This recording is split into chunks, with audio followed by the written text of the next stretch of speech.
Hi friends, welcome to மல்லி promo. இன்னைக்கு நம்ம மல்லி சீரியலில் என்ன விறுவிறுப்பான விஷயம் அப்படின்னு பார்த்தீங்கன்னா, விஜயை ஏமாத்தி ஆகணும் அப்படின்ற முயற்சியில் இப்போ சுடர் கையும் களவுமா மாட்டிக்கிறா நிஷா கிட்ட.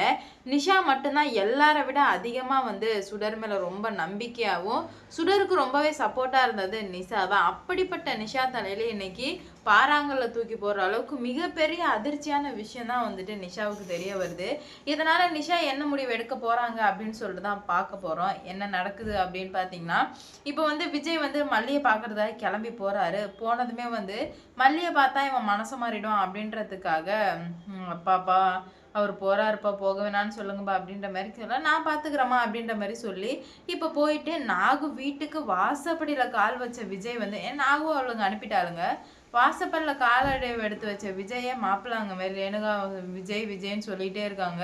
உடனே வாங்க அப்படின்ற மாதிரி சொல்லவும், இருங்க மாமா நான் வந்துடுறேன் அப்படின்ற மாதிரி சொல்ல, உடனே வாங்க நான் சத்தியமணி கொடுத்துட்டேன் என் பொண்ணுக்கு, நீங்கள் உடனே வந்தால் மட்டும்தான் அப்படின்ற மாதிரி சொல்லிட்டு இப்போ விஜய் கூட்டு போகிறாரு.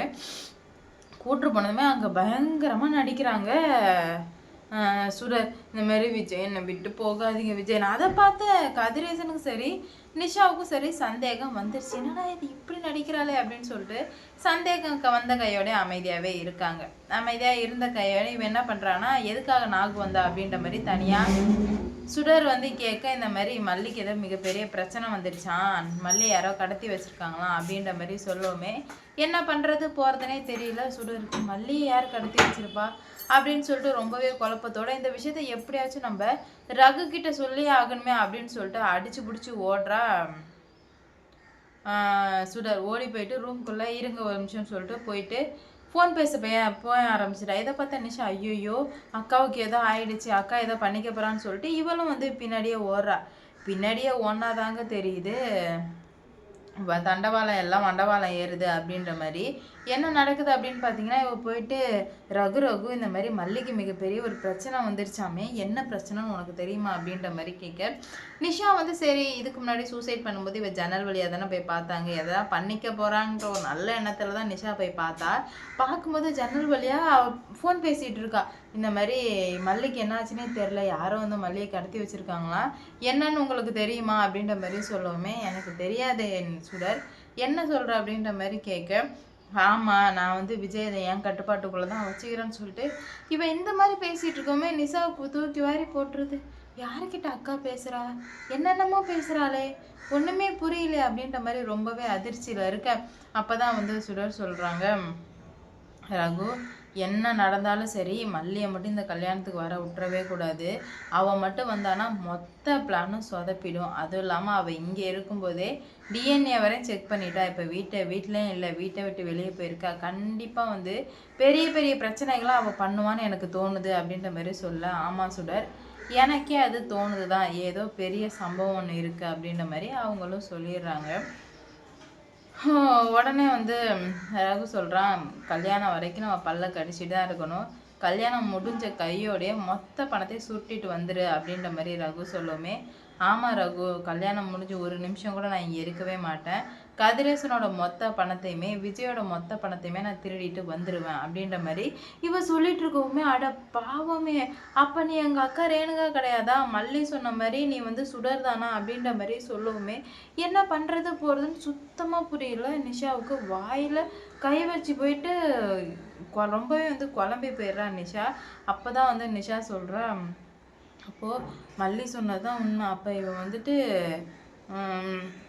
உண்மையான அக்காவே கிடையாது, நம்ம தான் இவளை முட்டாள்தனமாக நம்பிட்டோம், இப்போ என்ன பண்ணுறதுன்னு தெரியலையே அப்படின்ற மாதிரி சொல்ல, இது யார்கிட்ட சொல்கிறது அப்படின்ற மாதிரியும் தெரியாமல் முழிச்சிட்டு இருக்காங்க. உடனே இப்போ யாரோ எட்டி பார்க்குற மாதிரி இருக்கிறாகு, நான் வைக்கிறேன் அப்படின்னு சொல்லிட்டு ஃபோனை வச்சிடுறா. வச்ச வேகத்துக்கு என்ன ஆகுதுன்னா, வச்ச வேகத்துக்கு இங்கே வந்துடுறாங்க. வச்ச வேகத்துக்கு என்னாச்சு சொல்லு அப்படின்ற மாதிரி கேட்க, யார் வந்தது அப்படின்ற மாதிரி கேட்க, யாரும் வரல என்னோட பிரம்மை தான் போல அப்படின்ற மாதிரி இவளே நினச்சிக்கிறா. இல்லை சுடர் எதுக்கும் நீ ஜாக்கிரதையாக இரு, எல்லாருமே ரொம்ப சீக்கிரம் நம்பிடாத அப்படின்ற மாதிரி சொல்ல, இல்லை ரகு நான் அதை நான் பார்த்துக்கிறேன், நீ கவலைப்படாத அப்படின்ற மாதிரியே சொல்லி அனுப்பவுமே, சரி நான் வைக்கிறேன்னு சொல்லிட்டு இப்போ வச்சிடுறாங்க. ஆனால் பார்த்தீங்கன்னா இதில் ட்விஸ்ட்டு என்னென்னா, நிஷா வந்ததுமே எங்கே அக்கா போனீங்க அப்படின்ற மாதிரி கேட்க, இந்த மாதிரி ஒரு மாதிரியா இருந்தது, அதான் போனேன் அப்படின்ற மாதிரி சொல்ல நிஷா இருந்தது. சி என்னம்மா பொய் சொல்கிற, நீ யார், எப்பேற்பட்டவன், எல்லா உண்மையுமே எனக்கு தெரிஞ்சிடுச்சு, இன்னமும் வந்து பொய் சொல்லி நடிக்கிறியே, உன்னை என்ன பண்ணலாம் அப்படின்ற மாதிரி கேட்கவுமே என்ன பண்ணுறது என்ன பேசுறதுன்னு சுத்தமாக புரியல. என்ன நிஷா சொல்லிட்டு இருக்கேன், நான் என்ன நடித்தேன், நான் ஏன் உங்ககிட்ட நடிக்கணும், ஏன் நிஷா இந்த மாதிரிலாம் பேசுகிற அப்படின்ற மாதிரி கேட்க, சிச்சி இதுக்கு மேலே உன்னை நம்புறதாகவும் இல்லை, உன் பேச்சை நான் கேட்குறதாகவும் இல்லை, நீ எப்பேற்பட்டவன் நான் தெளிவாகவே வந்து புரிஞ்சுக்கிட்டேன், அதனால் வந்து என்னை வந்து முட்டாள்தனமாக ஆக்கணும்னு நீ நினச்சிட்டு இருக்காத அப்படின்ற மாதிரி சொல்லவுமே நிஷாவுக்கும் வந்தது. அப்பா இவன் நம்ம அக்காவே கிடையாதுப்பா அப்படின்ற மாதிரி சொல்ல, என்ன நிஷா சொல்கிற, ஆமாப்பா இவ பேசினது எல்லாத்தையுமே நான் வந்து கேட்டுட்டேன், நம்ம அக்காவே இவ கிடையாது அப்படின்ற மாதிரி சொல்லுவோமே தூக்கி வாரி போட்டுறது கதிரேசனுக்கு. இவளுக்கு வந்து படபடன்னு ஆயிடுச்சு. என்னாச்சு நிஷா உனக்கு, ஏன் இந்த மாதிரிலாம் பேசிகிட்டு இருக்க அப்படின்ற மாதிரி கேட்குறாங்க. நான் நல்லா தெளிவாக தான் பேசுகிறேன், இப்போ தான் வந்து நீங்கள் யாருன்னு தெரிஞ்சுக்கிட்டேன், அதனால தான் வந்து உங்களுக்கு இவ்வளோ பயமாக இருக்கா அப்படின்ற மாதிரி கேட்க, எனக்கு என்ன பயம் நிஷா, ஏன் இந்த மாதிரிலாம் பேசுகிற, அப்பா இவளுக்கு என்னப்பா ஆச்சு அப்படின்ற மாதிரி கேட்குமே எனக்கும் தெரியலையம்மா என்ன ஆச்சுன்னு அப்படின்னு சொல்லிட்டு கதிரேசனும் ரொம்ப வந்து குழப்பத்தோடு இருந்துகிட்ருக்காரு. பார்ப்போங்க என்ன நடக்க போகுது அப்படின்னு சொல்லிட்டு. எல்லா பிரச்சனையும் சரி பண்ணிக்கலாம் அப்படின்ற மாதிரி தான் இருந்துட்டு இருந்தாங்க. ஆனால் இவ்வளோ மோசமாக வந்து சரி பண்ணுவாங்க அப்படின்ற மாதிரி எதிர்பார்க்கலை. அதனால் என்ன நடக்க போகுது, இல்லை இன்னும் பிரச்சனைகள் எல்லாம் எந்த மாதிரி கை கூடி வரப்போகுது அப்படின்னு சொல்லிட்டு வெயிட் பண்ணி பார்க்கலாம்.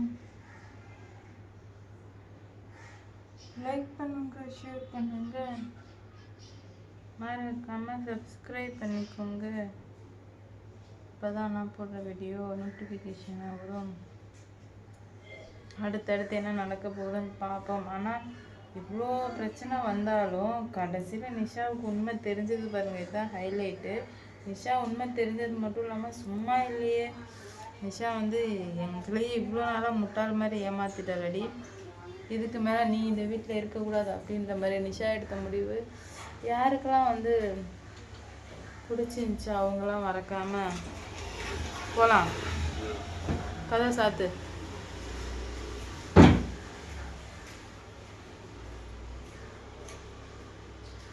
லைக் பண்ணுங்க, ஷேர் பண்ணுங்க, மறக்காம சப்ஸ்கிரைப் பண்ணிக்கோங்க.